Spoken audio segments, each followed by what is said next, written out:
Sri Lanka is a densely populated country of 22 million people in Indian subcontinent.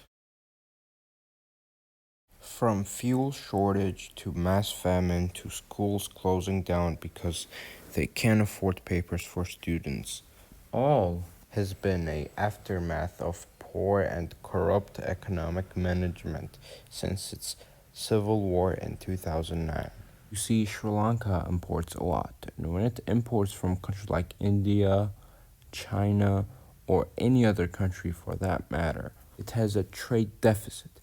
A trade deficit is when a country imports more than it exports, so it's losing money on foreign trade. Since its civil war in 2009, it imports $3 billion more than it exports every year. Also, in May this year, for the first time ever, Sri Lanka failed to pay interest on their debt. This is really bad for the reputation of the country because next time if Sri Lanka wants to borrow some debt, the investors will provide them with funds with high interest because more unlikely a country is to repay its debt, the higher the interest. I'm going to be explaining basic economics behind this. So let's say we have country X and country Y. Country X has a history of always paying its debt plus interest on time. This means everyone will be willing to give them a loan. This means lower interest because you have a lot of investors to choose from, which means you will choose the one that's offering the lowest interest. And country Y that has a history of not paying its debt on time, there will be not many countries willing to offer loans, and the ones that will are going to have high interest because you have no other choice. And what's even worse for Sri Lanka is who Sri Lanka own majority of their debt to. The People's Republic of China has an interesting method of gaining strategic territories in different countries around the world. Sri Lanka put their port as an insurance which China would gain control of in the event of Sri Lanka not paying the debt. And so when this happened, China naturally seized the Sri Lankan port.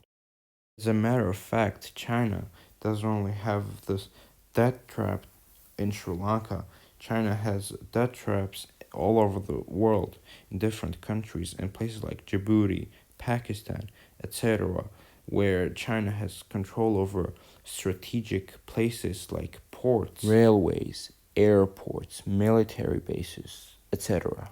But things like this is the least of Sri Lanka's concerns at this time because of rising prices of basic needs and fuel shortages. As you can see, in the span of just 6 months, Sri Lanka's currency inflation has been more than 54%.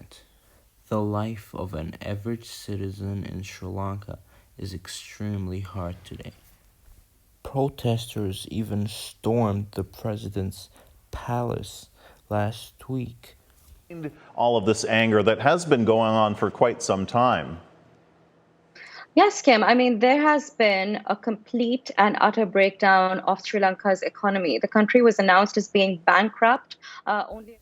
But anyways, you get the picture here. What also contributed to the food shortage in Sri Lanka right now is that in early 2021, government partially banned import of chemical fertilizers, which are used to help plants grow faster, which in theory is a good thing because government doesn't want its people to consume unhealthy, chemically fertilized plants, right? Right? Yeah, well, other than the fact that it ended horribly and thousands of people starved because of it, because it ended in crops failing and people unable to grow their crops, it was also a corrupt decision by the president who recently resigned because he wanted to cut the spending in import of these chemical fertilizers and spend the money elsewhere. Like his pockets maybe. But anyways, that's it for this video. Thank you guys a lot for watching. Please subscribe. I have only 3 followers. It will help me a lot make other videos like this. If you want me to make a video about something specific, make sure to write it in the comments. Thanks for watching, subscribe, and peace.